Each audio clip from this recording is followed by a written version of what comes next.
YouTube, it's Monday, the 11th of July, and another update to the vlog on the 2013 Volkswagen GTI project.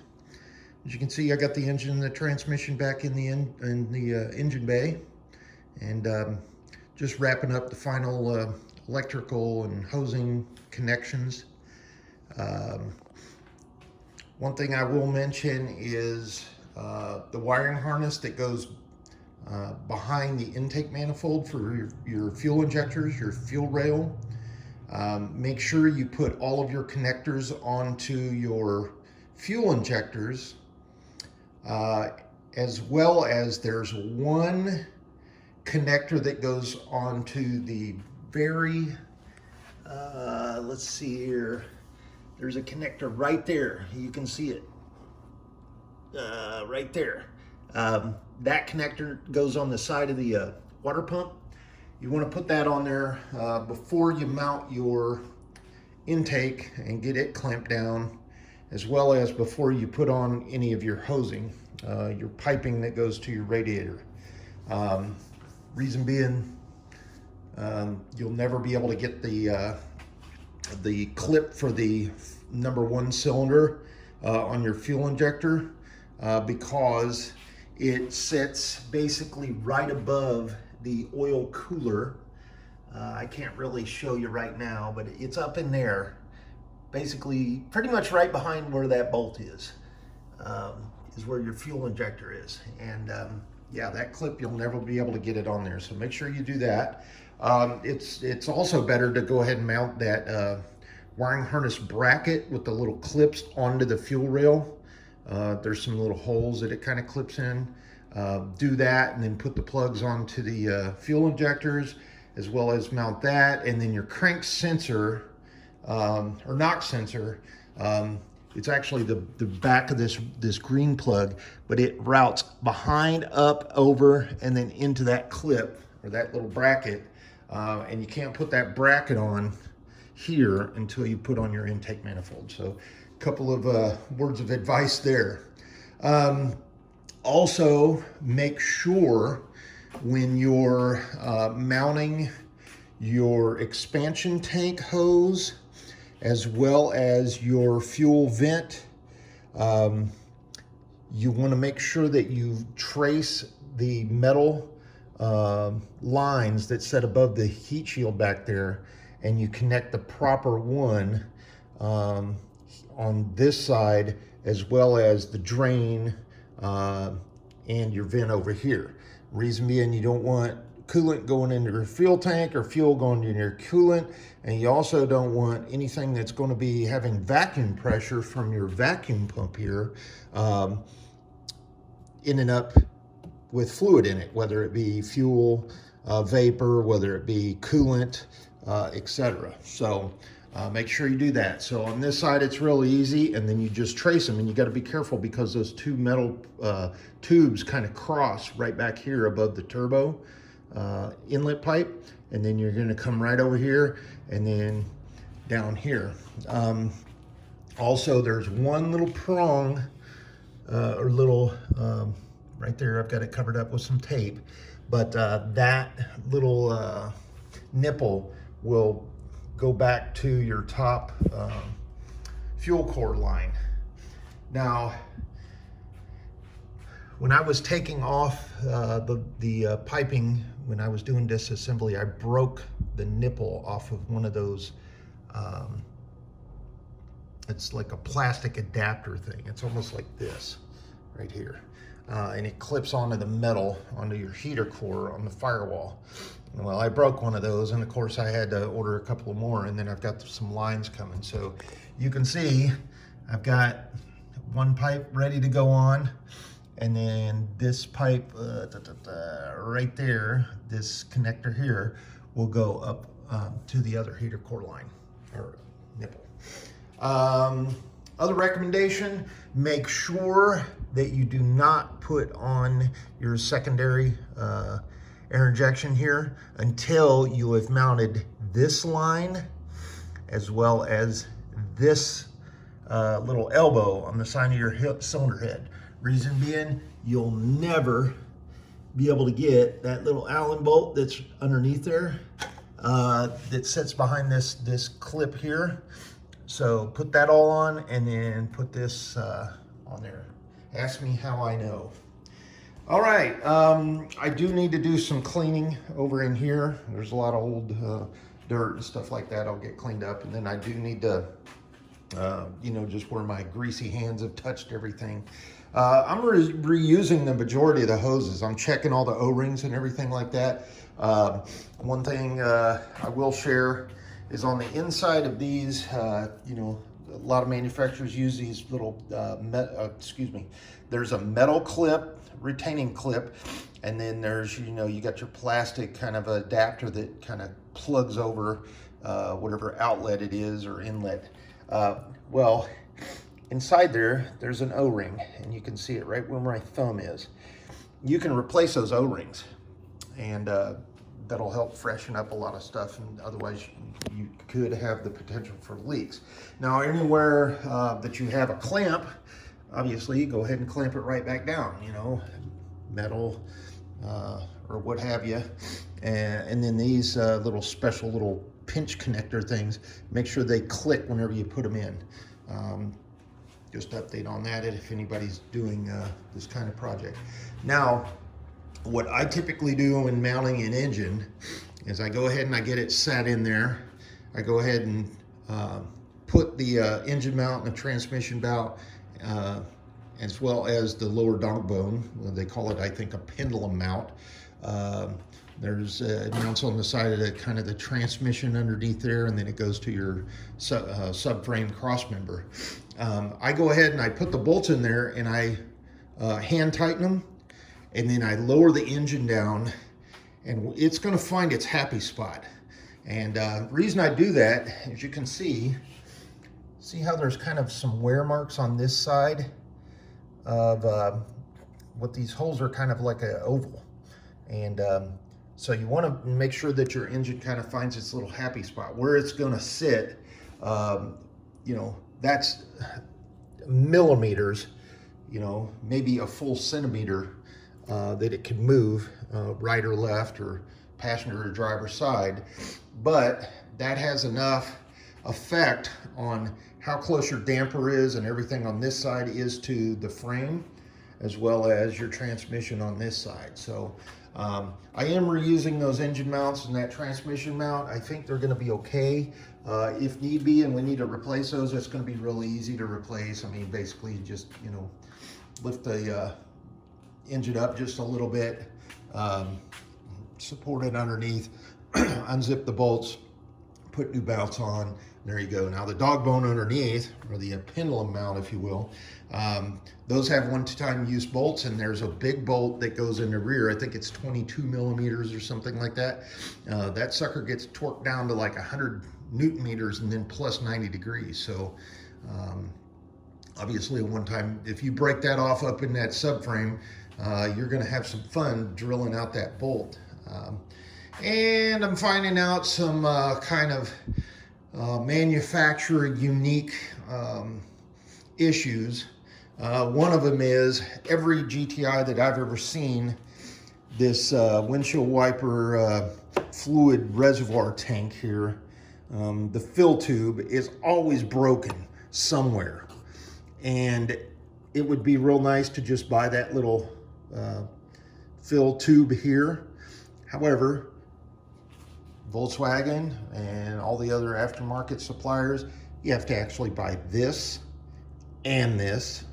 It comes in one piece. I'm like, why can't I just buy my fill tube here? So we might be making something, you know, cut and seal and plaster weld there. I don't know. You know, it makes no sense to buy a whole new, you know, tank when all you need is that one little thing there. And that sits right behind, you know, the connector for the headlights. So obviously that's why those always get cracked exactly right there. Two final connectors I need to put on. These two, one goes to the turbo, one goes to the blow-off valve, if you will, on the side of the turbo. And It's basically right underneath there. So I need to fish those down and then get up underneath. And then I need to connect this little vent pipe here for the, it goes down in there. That needs to come around, get plugged up. And then I've still got to put on the accessory pulley, and I'm going to do a final torque. I believe it's, what is that, 160 newton meters plus 90 degrees on the crank bolt for the damper. I still need to do the 90 degrees on that one. I figured I'd do it while it's underneath there so I can kind of brace that special tool, that special holding tool up against the subframe, and then I can come in on the side and do one crank for the 90. I did get a, let's see where else I was. Oh, when you're taking off your downpipe, this little bracket right here that holds your shifting cable has to come off. Ask me how I know. Anyway, so you'll undo this little clip here, unzip that one bolt there, and there's one for the bracket on that back side. You kind of push it out of the way and pull it over here, and then you'll be able to get your downpipe this way. If you can see right on the side of that downpipe, there's a little edge. Where I'm talking about is right there, that little kind of folded seal on the side of the downpipe. That hits exactly on that bracket, just enough that you cannot get your downpipe off of the studs on the turbocharger. So you'll be able to get those 4 nuts off, but you won't be able to get the downpipe off of the studs on the turbocharger, and you can't wiggle it any way because that is in the way. So take those 2 bolts out, swing it out of the way, boom, comes right off. Let's see what else. Oh, the axles down there, I still need to get those torqued up. They're 33 foot-pounds. Might be newton meters. I'll have to double check the spec book, but I still need to do, you know, I've got all the little, you know, angle bracket things, and then the bolts themselves going in there, the one-time use as well, and you stick them in there however they got to be torqued down. But I've got them in there, fished in. Real fun getting the driver's side two-handed job down there. Almost needed another helper just to get that onto the flange of the transmission, but got them in there, and then I've got a long extension. I'll be able to come from each side and zip those in there pretty easy. But I did not take off the shocks. I did not take off the lower A-arm or anything like that. Basically what I did was I turned the steering wheel to the right or driver's side or passenger side full turn, and then used kind of like a little pry bar to get that that inner CV shaft slid out just enough to put it right on there. And those are designed to slide. So if yours is gummed up and it's got so many miles on it, and it's not sliding back and forth, you probably need to replace your CV boots or your entire axles. Now these look like they've been replaced before. They are genuine Volkswagen, so I'm going to go ahead and reuse those. And then I did get the transmission service kit, so I've got to do, before I zip everything up over here, the battery tray and stuff like that, I'm going to go ahead and drain the transmission fluid out, get that filter off, zipped it up, and then go ahead and fill the transmission while I've got this accessible. Reason being, you got your fill plug and you've got your, you know, the filter itself, you know, sits right up on top of the engine, or excuse me, transmission, and won't be able to get that with the battery box in there. And then obviously I want to do it while I can stand much closer and get everything buttoned up before I start putting on the front bumper support and the radiator and the fans and stuff like that. And then no sense on leaning over painted surfaces. And even though I had to clean up a little bit of the paint here, you know, on the front end like this and this. But yeah, that's where she sits right now. And then, yeah, paint. I'm gonna have to fix up here. And then obviously up there, you know, where every GTI has that front lip of the hood. I don't know, maybe get some flames or a sticker or something like that. But yeah, she's turning out real nice. Everything's nice and clean up in here. I need to get my air gun out and just blast out some of this dust and, you know, bugs and leaves and things like that. They've just, oh, what we got here? Yeah, just accumulated over the years. Anywhere the wiring harness heat wrap had been, you know, leaned up against a metal surface or a bracket or something like that, it looked like it was starting to wear. I went ahead and wrapped it around a couple of times with some additional heat wrap, as well as some electrical tape. Reason being is, like, when you've got a holder here like this, and eventually vibration and just normal wearing has a tendency to kind of, you know, wear through, especially, you know, things like this where metal is flipped on there. So I've got one pipe I've got to run back around here for the secondary air injection, and then we've got let's see what else. Just, you know, piping and tubing and stuff like that. I've got my box over here with the remainder, and I've got the pancake down pipe or intake part, charge pipe there. Got the gotta clean all this stuff in this box up. Obviously washed it, but got the axle heat shield thing there, and then that pancake pipe there is actually off the original engine, so I may use that one versus the one that came off of the replacement engine. But yeah, shop's all cleaned up here. We got that over there is all trash, basically. So before I throw that away, I'll probably throw everything on OfferUp or something similar, as well as, you know, there's a good turbo. I mean, it's got a lot of miles on it, but it can be refreshed. And the cylinder head for the blown engine looked like it was in pretty good shape. Then there's a lot of, you know, just random things. I guess flex plate got a side, so hopefully, you know, if somebody's out there rebuilding one of these. I've also got, you know, bracket down there for the, and a good oil pan, you know, so might either clean that up and box it up and keep it for future use, or throw it on OfferUp or Craigslist and see if somebody else out there is doing this same kind of project. I plan on this engine lasting for a long time. Hopefully I've done it right. I've cleaned it.